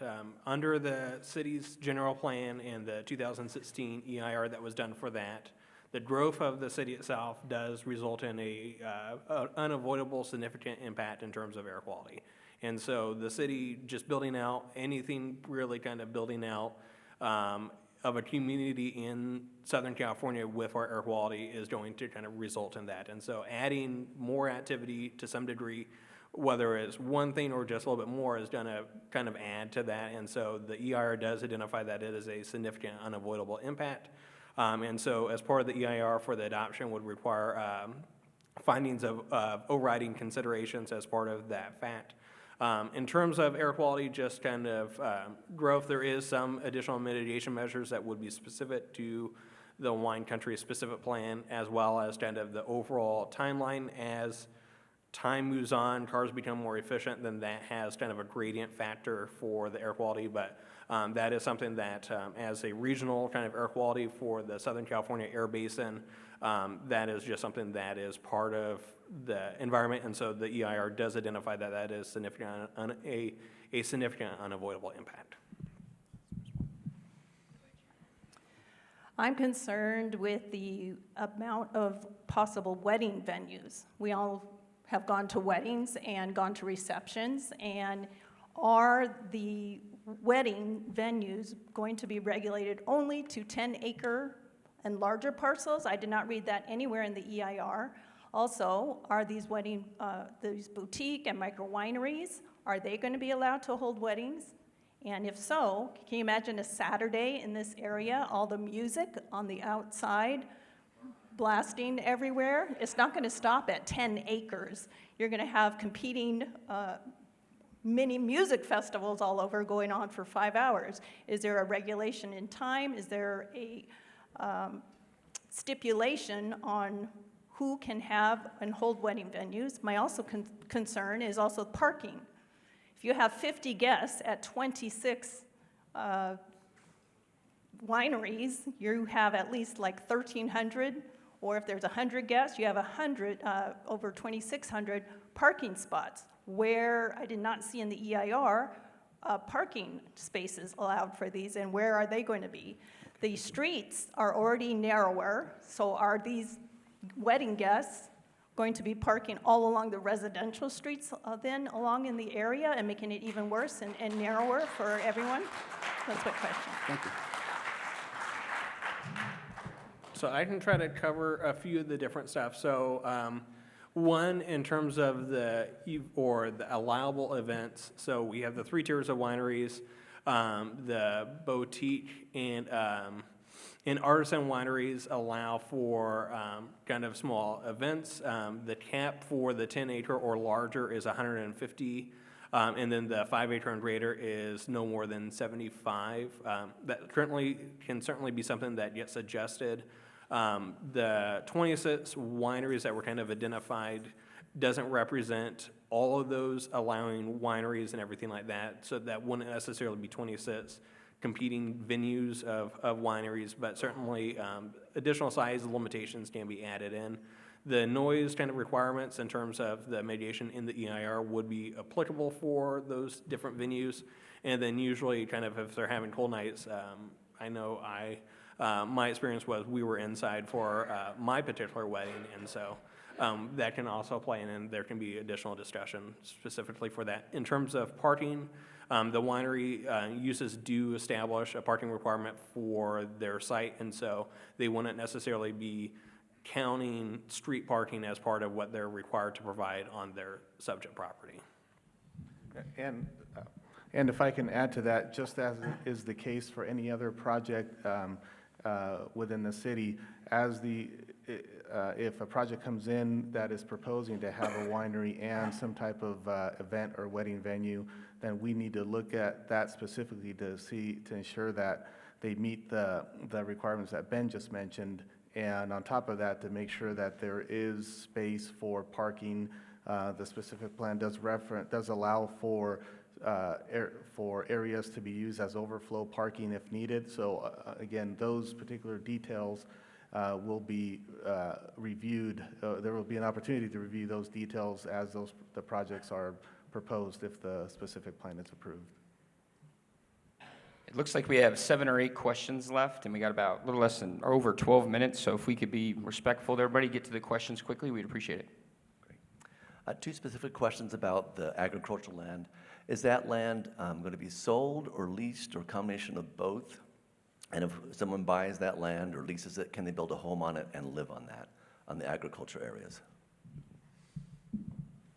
So the ownership, as I kind of alluded to before, is set up kind of flexibility. So the underlying property owner may choose to own the land and then lease out the land for a wine operator. The wine operator may buy it or kind of operate.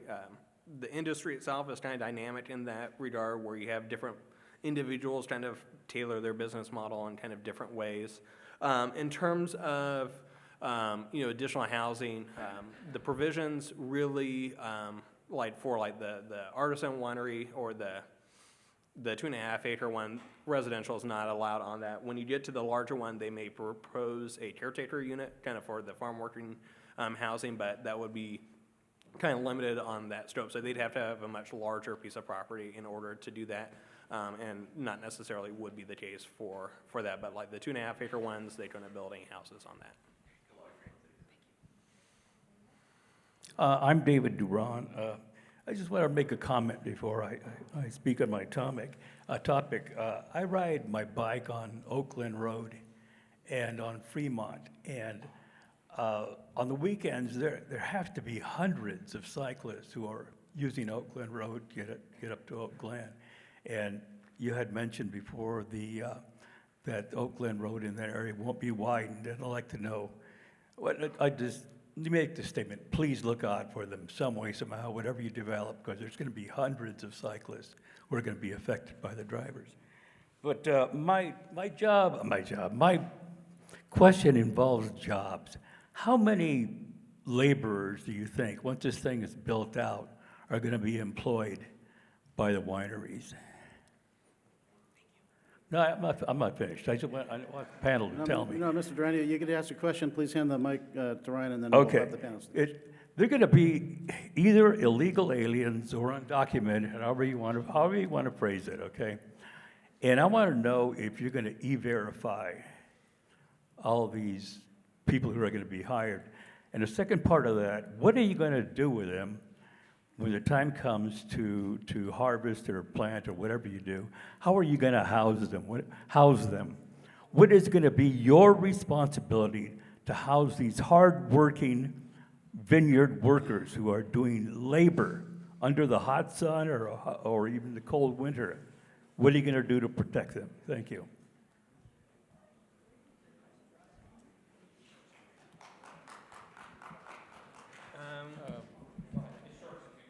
Talk maybe about your harvesting practice, I guess. Yeah, so there are a lot of people involved in wine harvesting, wine growing, winemaking. Every year, we are among those who go out and pick for 8 to 10 hours a day. We and our families and many friends and people in our communities who do the harvesting. There are also other residents of the state of California who come out and harvest as well. I can't speak to the general plan or if there's any provisions under a plan from a city's perspective about what their responsibilities are for housing folks. But I do know that a vineyard does provide a lot of seasonal labor, but it also provides a lot of long-term labor in terms of the management of a vineyard or the management of a tasting room. I can only speak from my perspective, which is that we have a small boutique winery. And we employ, and that's being generous because we don't make a whole lot of money, but we employ 3 people and we work with a lot of other people on a seasonal basis. And all of those people are people who are employed elsewhere in agriculture, much like they are across the state, whether that's in the San Joaquin Valley or up in Sonoma or Napa. But all of these folks are people who work in agriculture, and I can't really speak to what their housing situation is. I said that we aren't making any money. All right, I'm sorry, we're not going back and forth from the audience. George Sardison. I've lived in Yucaipa for 46 years, and I've been coming here since I was a young boy to visit my grandparents. And I was questioned regarding the EIR. Is our community up the hill that shares our zip code, Oakland, that's almost a year-round activity, addressed and the impacts to the road use? Oakland Road has been 2 lanes since I was a little boy. And I see some of my friends here from Oakland. And does the EIR have any concerns or addresses to the impact of the Oakland community and the roadways? The traffic model and the traffic analysis that was completed for the EIR does consider the seasonal traffic, and be happy to share some of that information with you if you'd like, sir. How many questions do we have left here? Raise your hand if you're asking a question. Okay, we got 4 more. Here you go, miss. Hi, my name's Linda Bedford. Fires and floods, as we well know, impact this area. And we had our insurance canceled, and I see that as a big problem in this area. I haven't heard that addressed. Plus, area number 1 on your map looks like the Wilson Creek area off Oak Glen. In 2014, when a developer wanted to build there, it was decided, because of the EIR, that the area needs to be protected and nothing could be built during nesting season or land moved to mitigate loss of habitat. So now wildlife is not important? Apparently that's changed. Can you enlighten me?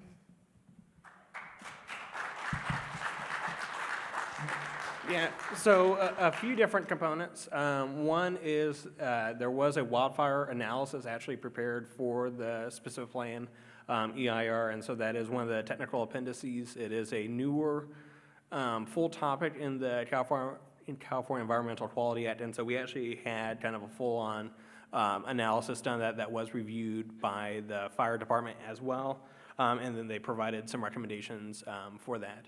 In terms of the habitat and kind of mitigation measures, so the EIR does include both the general plan EIR as well as what was done for, I believe, the project you're referencing, and does maintain those different mitigation measures, provides updated analysis as well. New surveys were done of the project, new kind of, as well as focus species surveys were done, and so those findings were also incorporated into the biological analysis for the EIR.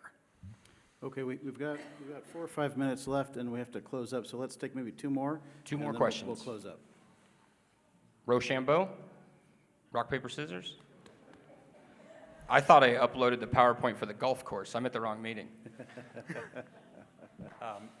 just a follow-up question, and Chris, this is mainly probably a question for you, but I think we've already established that even one DUI-related death is unacceptable. And I know that there was the comment about it being alarmist, but I think we should be alarmed about that. The question that I have is that as you look at Ivy, Carter, and they're all residential streets, they're heavily used, as was mentioned, by bicyclists, there are no shoulders, and children. In the new development that's planned, it looks like there's even smaller setbacks, shorter driveways, narrower roads, which all become more problematic for DUI-related injuries and problems. In addition to that, the general plan seeks to protect the North Bench. It's identified as a culturally identified neighborhood that should be protected. I would propose in LA and Los Angeles, they have neighborhood councils that come together to inform and help with these. And I don't think anybody here is really against development. I think we're against the way this is being developed. And I think Donna Snodgrass pointed some of those things out too. But there are probably ways to, one, move the commercial away from the North Bench and put those wine tasting places downtown where all the, where we're proliferating the beer and alcohol establishments down there. We could do it there without impacting the North Bench. In addition to that, we could change the way the roads are oriented so that all that traffic, the vineyard traffic, would be directed away from the residential streets like Ivy and Carter. I think there's a number of things that could be done. So Chris, how about we establish a neighborhood council that could review this and make recommendations and slow this thing down to where we don't have a division like we've had in the past, over 53 acres. This is 1,000 acres. We're talking about, a community earthquake that's far exceeds what happened last year. All right.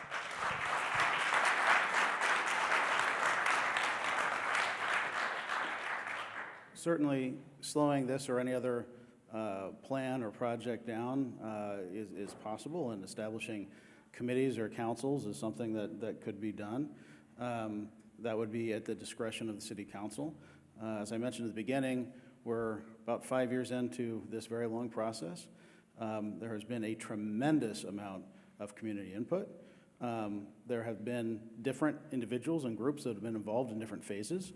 Now, where we are today, nearing the end of the EIR and getting to a point where we're getting close to Planning Commission and City Council, we've had individuals come forth who may not have been involved in the beginning, and they're looking at the work that a citizen committee put in, and they're saying, well, I question, the makeup of that committee and the decisions and how the plan has changed, and all that's valid. But we have to have a process. We've been going through the process. Short of council direction to change the process that we're going through, I would anticipate continuing out this process, and the council will make a decision one way or the other. But that's not to say that even within this current process, there is not still an opportunity to make significant changes to the plan, to incorporate different ideas. I have heard in recent weeks that a particular group of residents who live very close and in and amongst where this project is taking place feel that perhaps their voices have not been adequately heard, and would like an opportunity to sit down and see if there's a way to make changes to the plan that might be a compromise. I think we're very open to that. Where we can make changes and improvements to the plan that better serve everybody, I'd like to see that happen. Spence? Yeah, at the Serrano property, when I heard that presentation, there was a statement by the developer made that so many homes would be dedicated to senior housing, which I believe isn't legal the way they proposed it.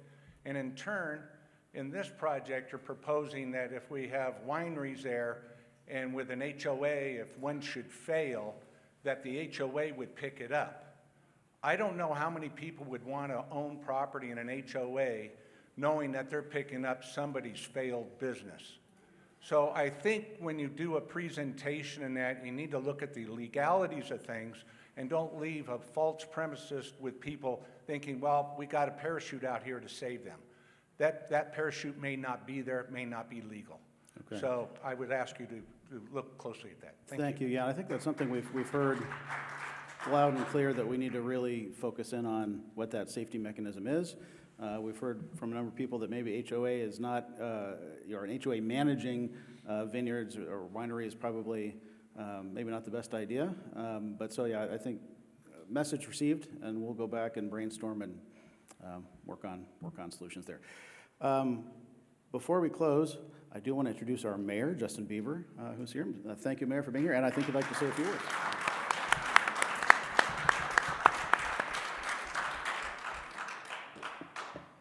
So thank you, everybody, for coming out. This is what makes it easier for the decision makers, as we've been called, to make decisions. I want to thank Councilman Garner for being here, as well as our news mayor reporter. Madam Reporter, thank you so much. Your reporting is hugely helpful for getting this information out. This kind of town hall, since I've been old enough to be involved in our governance in the city, I haven't seen it like this, so it gives me hope that we have an engaged community that will help us, because ultimately we're all neighbors, whether we're elected or not. We all live here. I heard everybody tonight. I heard everybody the last time as well, and I've responded to several emails asking what my position is on the matter, and I'm going to say it again. It would be irresponsible of me and anybody else to form an opinion without hearing all of the facts. I give it the same weight as a jury effectively convicting somebody before they even hear the case. So I'm going to withhold judgment until such a time as the EIR is completed in its final form, and I've heard everybody's input at all the town halls, and it's been presented to first the Planning Commission. So keep attending these. I know we have one more. Bring your questions, bring your comments, let us know what your thoughts are.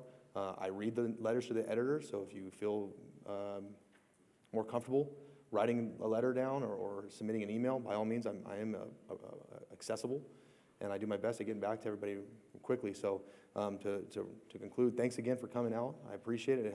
It certainly helps me. I'm sure I can speak for the rest of my colleagues on the dais. So thank you, and drive safe. Thanks. Okay, thank you. So if you had questions, if you have questions, if you'd like clarification on anything, our planning department is taking individual meetings. If you'd like to schedule a meeting with the planning department, please call City Hall and we'll get that set up. The EIR comment window closes towards the end of this month. There will be one final town hall meeting after that where we will bring changes that have been made to the plan based on the input that we received. So thank you for being here tonight, and have a good evening.